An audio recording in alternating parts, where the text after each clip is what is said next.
प्रेम से बैठ जा पीछे। ई काकी चाची लोग के दिक्कत होता, बैठ जा भैया, सामने जगह बा।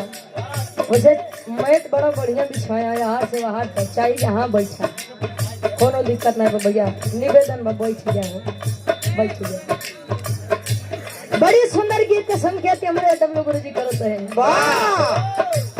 प्रेमी प्रेमिका के बाद बा, आशिक मासूका के बाद बा, कोनो लड़की कोनो लड़का के इंतजार में रहे। कैसे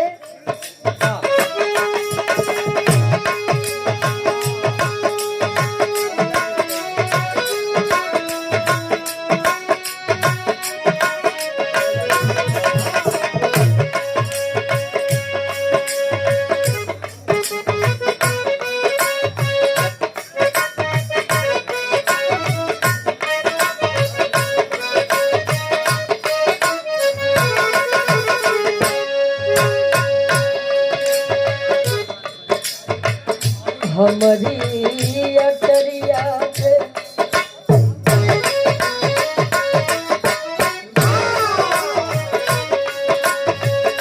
हमारी अटरिया पे आजा रे सवरिया, देखा देख कलिक हो जाए।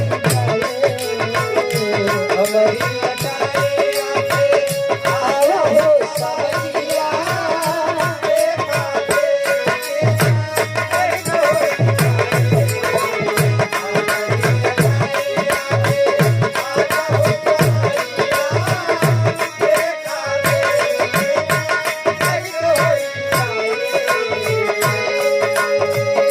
राम कसम तो से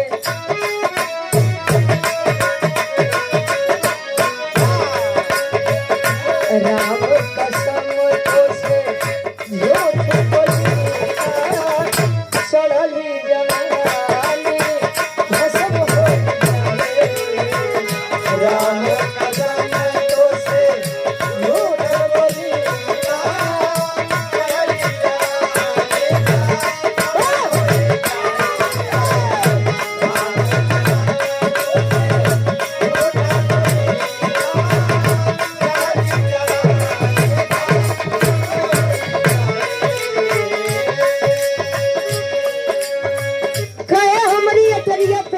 सवरिया, देखा देखी तनिक हो जाए। खैर ई तो प्रेमी प्रेमिका के बात रहे। अरे बा भाई जिया बहुत बहुत धन्यवाद। या हिंदू धर्म में डब्लू गुरुजी जेके जैसे चाहत बा वही हिसाब से वो अपन देवी देवता बनावते हैं। इतिहास गवाह बा, केहू राम के पुजारी बा, केहू श्याम के पुजारी बा। बात तो अधूरे हो गया, का बताए। अरदास भाई मंच के माध्यम से बिटिया अरदास करे। जगत जननी पीड़ा वादिनी सरस्वती माई से पीछे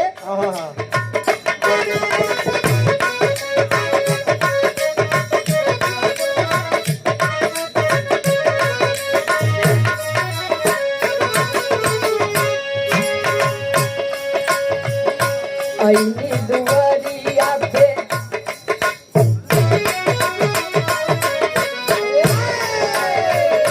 आईनी दुआरिया पे सुना हो दुआरिया, सरल सदावा माई सरल बजाई। आईनी दुआरिया पे सुना हो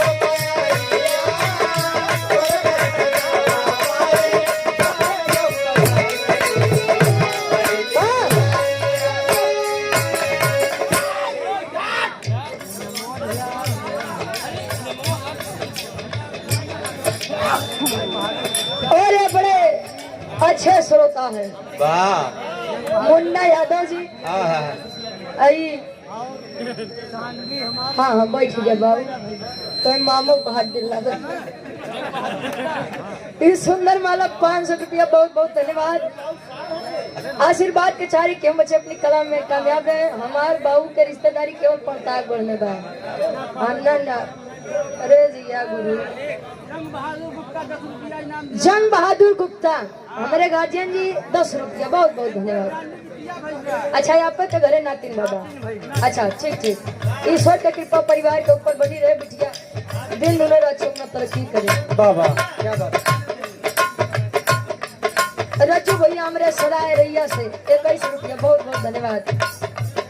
अनिल टेंट हाउस चंदौहा से भावी प्रधान पद के प्रत्याशी हैं, उम्मीदवार हैं। भाई के द्वारा 51 रुपए की विजय का तिलक आपके मत से कर ले। ए भैया हटिया हो। मनोरंजन शादी बैंड झूमझाम भांगड़ा एवं लाइट स्पीकर पार्टी बहादुरपुर चौराहा सराय इनायत प्रयागराज से। अरे हम सॉरी बोल दे यार भाई, अरे हम सॉरी बोल रहे हैं आपको यार। अरे चालू करो यार, अरे सॉरी यार, सॉरी यार भाई यार, चालू करो चालू करो।